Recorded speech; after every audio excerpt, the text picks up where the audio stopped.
Welcome to our discussion today of origin stories. And to get the most out of this lecture, I would suggest that you've read at least 5 of the origin stories in the origin stories page and have circled and looked through different aspects of the origin stories that seem interesting to you. Origin stories are super ancient, and as such, they often predate writing. So most of these, including the Genesis page in that section, would have been oral tales. And so there's going to be different versions of many of these stories out there. And for many of these, I don't necessarily think that the PDFs we have are like the best. They're not my favorite, but they're short, so you can read 5 of them quickly, and they're going to get us thinking.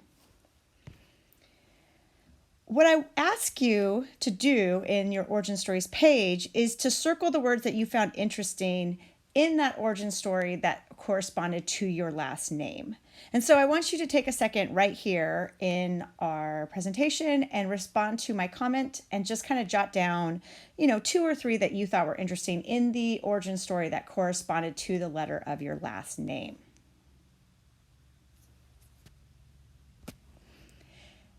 And these in the past are some of the words that other students have found interesting, because there's no way I can know yours as I'm recording this lecture. But I want us then to notice that there's a difference in the language used in different stories. Even though these are all translated into English and they used to be oral and they're now written down, we can still see differences in the languages used between the different stories. And so now what I want you to do is I want you to think about the differences now between the origin story that you chose based on your last name and the other 4 origin stories that you read. And to help you with this thinking, we can ask questions like, were these stories peaceful or violent? Did body parts make the earth, or did something else? Were humans made from mud or for some other factor? Were humans made in the image of Creator? Is there a hero warrior? Is there a trickster? How in general were things in the world made and created? And so now, again, take a second, and I want you to look at the origin stories and jot down any similarities and differences in the response to what you found.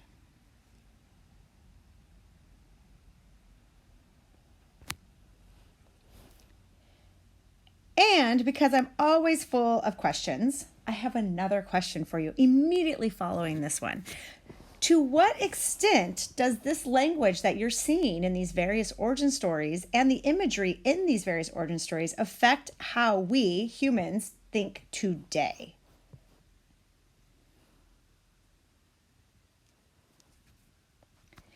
And often I get answers when I ask this to other students that range from, this doesn't affect us at all, these are really old, no one believes them anymore, no one thinks about them, to answers that say, oh, this affects us very heavily, because especially if it's part of a religious structure, because it helps us think about the world. And then there's also a bunch of stuff in between. And so I want you to think a little bit about the answer you gave, and kind of if you did a spectrum between not at all and absolutely very heavily, where did your answer kind of fall in that spectrum? And you can look at some of your other classmates' answers and see where they fell as well. And so to begin, I want us to look at my origin story. So I'm a Christian, and I believe that the Bible is God's words to humans. So when I talk, no matter what I'm saying or what I'm trying to look at when I look at other perspectives, I always believe that there is an absolute God. And I believe that the Bible is his absolute word. I also, though, want us to look at how we communicate what we think is true. And so this is my origin story, and it might be some of yours too. And I want us to examine the language in this English translation of Genesis 1. And it says, then God said, let us make man in our image after our likeness, and let them have dominion over the fish of the sea, and over the birds of the heavens, and over the livestock, and over all the earth, and over every creeping thing that creeps on the earth. So God created man in his image. In the image of God he created him. Male and female he created them.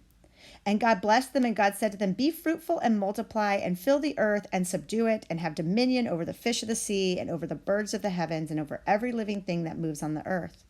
And God said, behold, I have given you every plant yielding seed that is on the face of the earth, and every tree with seed in its fruit. You shall have them for food. And to every beast of the earth, and to every bird of the heavens, and to everything that creeps on the earth, everything that has the breath of life, I have given every green plant for food. And it was so. And God saw everything he had made, and behold, it was very good. And there was evening and there was morning on the sixth day. And so I want us to look at this origin story and see like some of the languages that are used within this story, right? And we have the ideas of like being fruitful, right? And multiplying. We have the words dominion, and we have the word subdue. We have the words God created man in his own image. One thing I just noticed as I was reading this is that we also have here, God says that for every beast and to every bird and to everything that has breath of life, he gave us the plants to eat. So it's not just for humans. He gave all the plants for everyone to eat, which I think is very interesting. I just noticed that. And when you look at this language in here, you can think about like, how does this language compare to some of the languages you saw in the origin stories? And so if you think about the Aboriginal or the Dene, which is the Navajo language, they said here that all species, right, are a type of people. If we think about the Norse or the Sumerian, right, we can see that they were fighting all the time. And so there's a big ideas of dominion in, as you guys will notice, my handwriting is terrible, in this idea of those mythologies. And if you think about like the Chinese one, right, we talk about making, right, in the Chinese one, we see that art is an act of creation.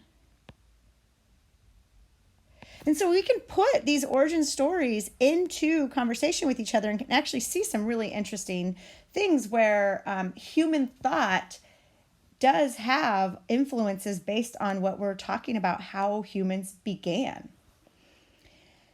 So one of the things is I think that origin stories help us see and describe the world as well as our place in it. And I think that they help us understand our Western environmental perspective, which then has language that shapes our paradigm today. And paradigm is just the way you see and act in the world. And so the question is like, what does Western actually mean, right? And Western is a way to think about the countries that have their cultural roots in Greek, Roman, and European traditions. And you'll see that all the things highlighted blue here have some sort of Western influence to an extent. The darker blue is more Western, the lighter blue is less so. And what you'll notice is in this map, which if you've taken history yet, if you haven't, then maybe you'll get to it later, is that Western view has a strong connection to colonization. And we're going to talk about colonization more in coming weeks. But definitely the movement of European countries and cultures around the world to different continents and other cultures has shaped our nature ethic and has shaped how we think about nature around the whole world.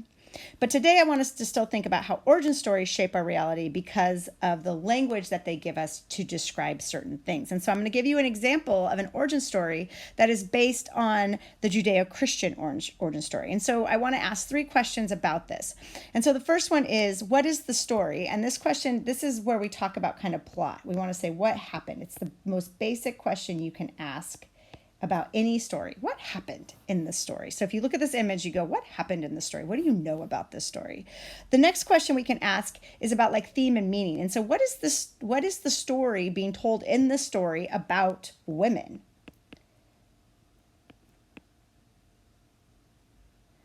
And then the final question I want to ask you about this is, what does Western culture know to be true about women because of this story?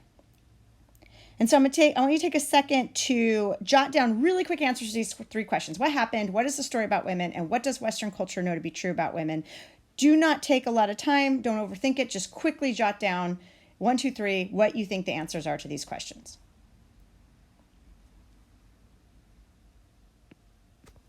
And so if we think about what happened, right, this is the plot of this story is the fall, right?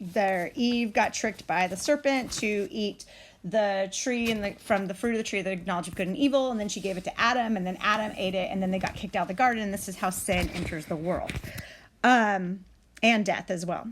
The meaning of the story could be a lot of things, but one of the meanings that we talk sometimes about the story is that Eve brought sin in the world by being disobedient to God.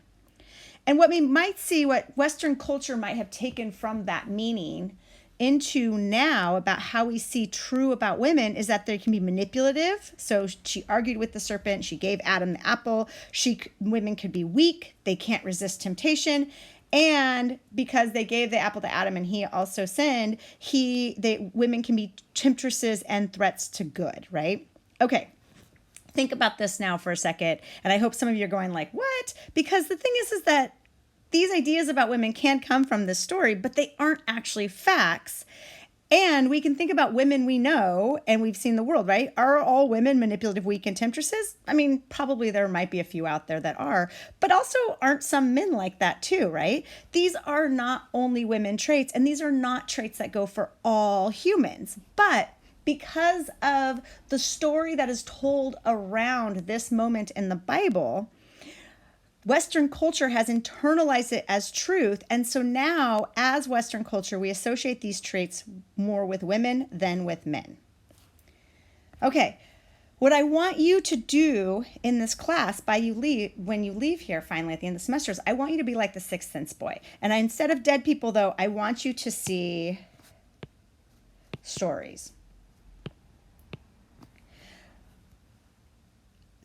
But like those dead people, I want you to understand that the best stories don't know that they're stories. They think they are truth. So the best stories, the most successful stories in all of our cultures are ones that we wear like a pair of glasses and we just look through them and we think that's just the way the world is and we don't think it's a cultural story. So remember, guys, as I'm talking about this, right, is that I'm a Christian, right? I believe the Bible contains God's truth. What I don't think is God's truth is how often the Bible, particularly the Genesis story, can be used to create beliefs that certain humans are less than others or that God's creation isn't inherently valuable. That's an interpretation of a story. That's creating other cultural stories out of something that we've seen in the text. Those are the ones then that get internalized as truth, and then those are the ones that we need to kind of question and see them for what they are. They're stories. They're not necessarily true.